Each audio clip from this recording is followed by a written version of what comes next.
Shalom, salam sejahtera bagi kita semua. Perkenalkan, nama saya Cindy Kristilia Pawewang dari Fakultas Ekonomi Prodi Akuntansi kelas C6 semester 5. Di sini saya bertujuan membuat video ini untuk memenuhi tugas dari MER Sony Pangrapan.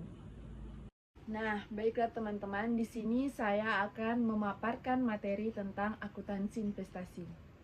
Yang kita ketahui itu, investasi itu adalah aset yang dimaksudkan untuk memperoleh manfaat ekonomi seperti bunga, dividen, dan royalti, atau manfaat sosial, sehingga dapat meningkatkan kemampuan pemerintah daerah dalam rangka pelayanan kepada masyarakat. Nah, investasi ini juga merupakan instrumen yang dapat digunakan oleh pemerintah daerah untuk memanfaatkan surplus atau anggaran untuk memperoleh pendapatan dalam jangka panjang dan memanfaatkan dana yang belum digunakan untuk investasi jangka pendek dalam rangka manajemen kas. Investasi diklasifikasikan menjadi dua, yaitu investasi jangka pendek dan investasi jangka panjang. Yang pertama, investasi jangka pendek. Investasi jangka pendek adalah investasi yang dapat disegera cairkan atau dimaksudkan untuk dimiliki selama 12 bulan atau kurang. Investasi jangka pendek ini memiliki karakteristik sebagai berikut. Yang pertama, A. Dapat segera diperjualbelikan atau dicairkan dalam waktu 3 bulan sampai dengan 12 bulan. Yang kedua, ditujukan dalam rangka manajemen kas, di mana pemerintah daerah dapat menjual atau mencairkan investasi tersebut jika timbul kebutuhan kas. Yang ketiga, investasi jangka pendek biasanya berisiko rendah. Nah, yang kedua ada investasi jangka panjang. Investasi jangka panjang ini adalah investasi yang dimaksudkan untuk dimiliki lebih dari 12 bulan. Investasi jangka panjang menurut sifat penanaman investasinya dibagi menjadi dua. Yang pertama ada investasi jangka panjang non-permanen. Investasi jangka panjang non-permanen merupakan investasi jangka panjang yang dimaksudkan untuk dimiliki secara tidak berkelanjutan atau suatu akan dijual atau ditarik kembali. Yang kedua, investasi jangka panjang permanen.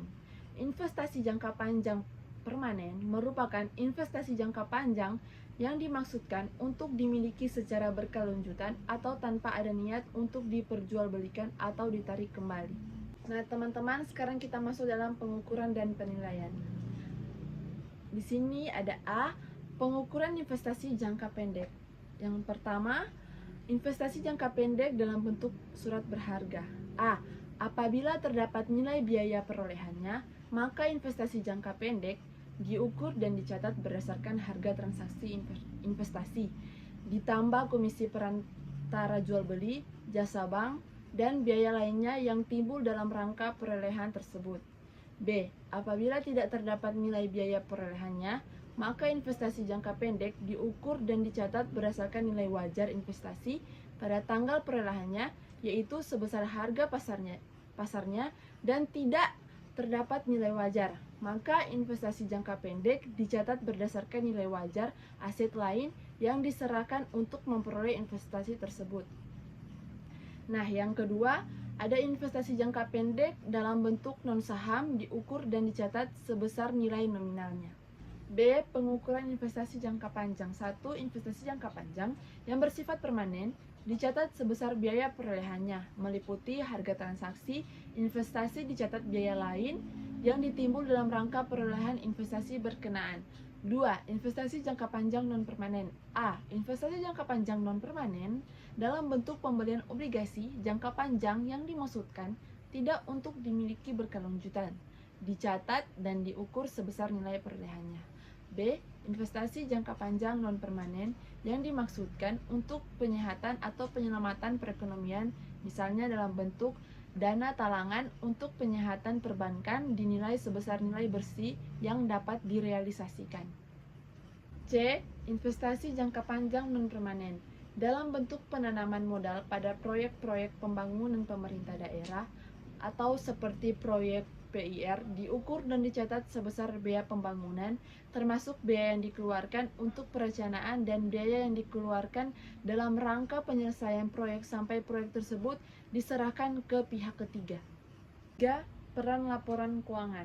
Laporan keuangan pemerintah daerah atau LKPD disusun untuk menyediakan informasi relevan mengenai posisi keuangan dan seluruh transaksi pemerintah daerah dalam satu periode pelaporan. Yang keempat, tujuan pelaporan keuangan. Pelaporan keuangan pemerintah daerah menyajikan informasi yang bermanfaat bagi para pengguna laporan dalam rangka menilai akuntabilitas dan membuat keputusan baik keputusan ekonomi dan sosial maupun politik. 5. Pengguna dan kebutuhan informasi. Terdapat kelompok utama dalam pengguna laporan keuangan pemerintah, namun tidak terbatas pada A. Masyarakat, B. Wakil rakyat, lembaga pengawas, dan lembaga pemeriksa pihak pemberi atau berperan dalam proses donasi, investasi, dan pinjaman. C. Pemerintah. 6. Entitas akuntansi dan pelaporan. A. Entitas akuntansi merupakan unit pada pemerintah yang mengelola anggaran, kekayaan, dan kewajiban, yang menyelenggarakan akuntansi dan menyajikan pelaporan keuangan atas dasar akuntansi yang diselenggarakan. B. Entitas pelaporan merupakan unit pemerintah yang terdiri dari satu atau lebih entitas akuntansi yang menurut ketentuan peraturan perundang-undang wajib menyajikan laporan pertanggungjawaban berupa laporan keuangan yang bertujuan umum. Yang ketujuh, ada pengguna dan kebutuhan informasi. Karakteristik kualitatif laporan keuangan adalah ukuran-ukuran normatif yang perlu diwujudkan dalam informasi akuntansi sehingga dapat memenuhi tujuannya.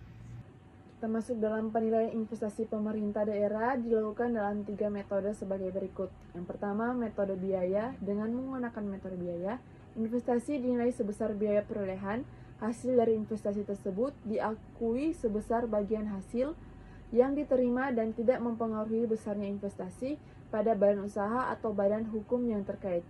Yang kedua, metode ekuitas. Dengan menggunakan metode ekuitas, investasi pemerintah daerah dinilai sebesar biaya perolehan investasi awal ditambah atau dikurangi bagian laba atau rugi sebesar persentase kepemilikan pemerintah daerah setelah tanggal perolehan. Yang ketiga, ada metode nilai bersih yang dapat direalisasikan. Metode nilai bersih yang dapat direalisasikan digunakan terutama untuk kepemilikan yang akan dilepas atau dijual dalam rangka waktu dekat. Dengan metode ini, nilai bersih yang dapat direalisasikan investasi pemerintah daerah dinilai sebesar harga perolehan investasi setelah dikurangi dengan penyisihan atau investasi yang tidak dapat diterima. Sekian presentasi dari saya. Maaf jika ada salah kata atau ada yang kurang dari video ini. Terima kasih.